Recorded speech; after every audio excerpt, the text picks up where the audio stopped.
হে everyone, good morning. তোমরা সবাই কেমন আছো? আশা করছি তোমরা সবাই খুব ভালো আছো, আমিও খুব ভালো আছি।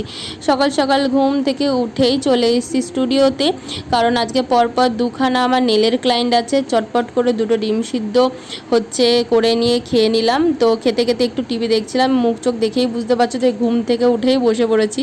তো যাই হোক, ফার্স্ট ক্লায়েন্ট চলে এসেছিলো, তো এখানে নেল কমপ্লিট হয়ে গেছে করা। আর এইটা না, দিদিটার আইফোন দিয়ে তুলেছিলাম বলে কালারটা পুরো চেঞ্জ লাগছিলো। এটা আমার ফোন থেকে তুলেছি, অরিজিনাল কালারটাই এরকম। তারপরে তোমাদের সাথে কিছু ডেমো প্লেটের ডিজাইন শেয়ার করছি। অনেকেই বলো ডিজাইন শেয়ার করার জন্য, তো এখানে দিচ্ছি। আরেকটা জিনিস বলছি, সব কিছু তো আর ডেমো করা পসিবল হয় না, প্রচুর ডিজাইন থাকে। তো যে যেরকম ডিজাইন করতে চাও অবশ্যই নিজেরা ফোন থেকে নিয়ে আসবে, সেরকমই ডিজাইন করে দেওয়া হয়। আর আমার কাজ ভালো লাগলে অবশ্যই উপরের নাম্বারে কন্ট্যাক্ট করে নিও। সেকেন্ড কাজ ছিল এইটা। আর কাজ কেমন লেগেছে কমেন্টে জানাতে কিন্তু একদম ভুলবে না। চলো টাটা।